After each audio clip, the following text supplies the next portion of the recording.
Hello, Angela here at the Moxy movement. Today we're going to talk about outside leg hangs. This is one of the most important moves for pole dancers. It's a beautiful movement in and of itself, and it also gets us up and down the pole, in and out of other movements. So it essentially becomes a very important transitional movement as well.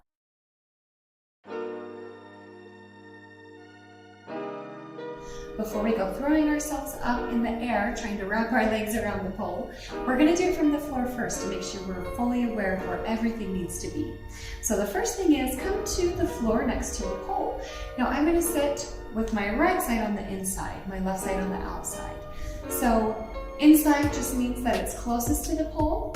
Outside means that it's further away. So for me right now, my inside is the right, my outside is the left. Of course, for an outside leg hang, it means that it's going to be this outside leg that hooks on the pole. It's very important that we know our contact points for this movement. So what does that mean? It's going to be my knee is the first and foremost important contact point. If I don't have a good outside knee grip with this movement, I'm going to slide down and I'm just not going to be able to hold it or stay up in the air. So that's your number one. Your number two is actually going to be your waist. The small of your waist between your rib cage and your hips, that really squishy, nice soft spot is going to sink into the pole. That's going to be your second point of contact. And now a third optional point of contact will also be in your armpit. So with these things in mind, what's going to happen when we go up there? Well, the first thing that's going to happen is your outside leg is going to have to come up to the pole. It lifts up.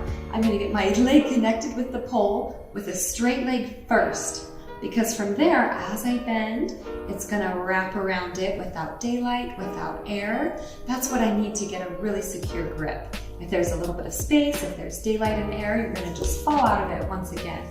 So what happens when it comes up and it bends around the pole, it's going to bend as much as it can. It'll probably be about 90 degrees from there, but that's not enough bend. So what I have to do to get more bend is bring the heel to my face and do a little rotation, and I'm able to pull that heel in.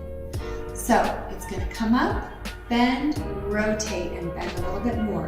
It's this hip attitude movement.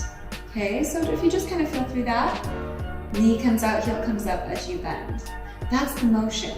That last little hook in is really important because that's what ultimately gives you that security. So let's go ahead and give it a try. I'm going to take my outside arm up top, lower my hands down, hold my elbows in. Now instead of rolling up and back, I'm not going to roll back this way. I'm actually going to roll into the pole. So I'm going to think about balling my knees towards my chest, get everything nice and balled in, use my strength to lower down, just let your shoulders fall to the floor. Ta-da! From here, I'm going to take my outside leg and I've got to get it above my hands. So I'm going to have to use my leg to kind of push against the pole and my strength with my arms and my core to get my leg above my hands. Now from there, I'm going to bend. Again, that 90 degrees, I've got to take it a little more. So I'm going to let it rotate. And do you see how much that's manipulating my leg, how my calf is up here? That means I've got a really secure grip. From here, I use my strength and my abs, and my arms, I'll kind of slide it forward and sink it into my waist. Okay, I've got in my waist, my two contact points. From here, if I was up in the air, I could straighten my arms and lower it to my armpit. But once I'm there, notice how I'm rolled into the pole here. That's what you need to do to get into it, is roll into the pole. But then to hold it and to fully express the movement, I have to then, once I have my knee hooked, once I have my side hooked, I'm going to roll towards the sky, which is rotating out. So now my shoulders and my hips are both trying to square up to the sky. I'm going to squeeze my butt and I'm going to open my chest. Ta-da! I could stay here all day.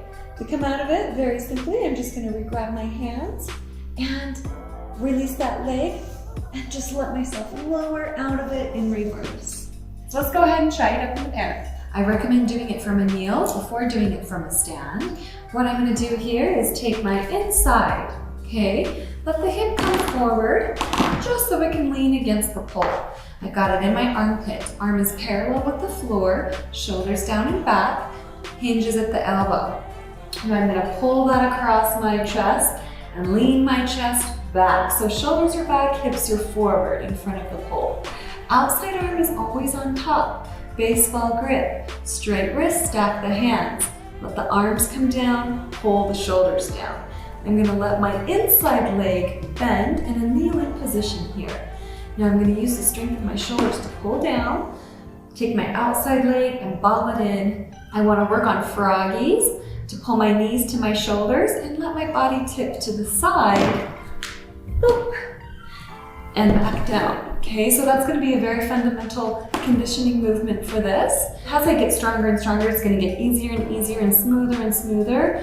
After you've done that a few times, we wanna get that outside leg up. I'm gonna let those shoulders come down. Again, tilt it in. And I can use that hook in my heel to kick up and get it in my knee. Straight knee, bend, and then rotate. I'm gonna use my strength to get it into my side. Okay, very important that I put it in my waist and not my ribs. From here, I can always readjust this leg if I need to. I'm gonna arch, straighten my elbows, connect it with my side. Ta-da! To come down from the floor, I'm just gonna slinky slide down. We can also do this position from a hero, and I really like this one as we're learning. Just to review this position again, I'm going to take my inside arm about a little bit higher than shoulder. I'm going to take my hips back, lower my chest. My inside leg comes up high. I'm going to use my other hand to help me here. Just give myself some balance as I get the leg up high on my hand. Again, no daylight behind the knee. Bend it and bring it in. Really good knee grip. I'm going to drop my bottom arm to what's called my bracket grip. Now this is very important. Never hyperextension. There's always a micro bend. Shoulder is always down away from the shoulder, and my index finger is always down. Never, never, never wrap that finger. You want to keep it down. From here, pushing through that bottom arm, I can pull with my top elbow. Nice support here. Good hook in the knee. I'm going to get it to my hip.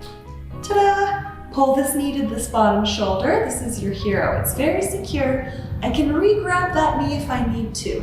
I'm going to take my bottom arm here, slide it into my waist, and let myself lower to my armpit and square my hips to the sky. For that lovely outside leg to come up, I can always just slide down. I'm going to work on that right side up. So come back up, pull that knee in, bottom arm up, use the arm strength, shoulders down, push the feet underneath you to right side up. Some things to keep in mind with the outside leg. It's going to be uncomfortable on your skin, on your contact points. There might be a little bit of bruising. Take good care. As you know where the pole needs to be on your body, it will get easier and be less painful as well. For now, just take more time at those fundamentals. If you do that more from the floor to really feel what those contact points are, that's fine. Use your breath, stay in as long as you can, but also don't feel like you have to push yourself in it that far. If you just kind of go through the nice fundamentals and really work up to holding this movement, you're going to get less bruising, it's going to feel better, and by the time you get there, it's going to feel really easy and secure. Give these a shot, and until next time, bye-bye.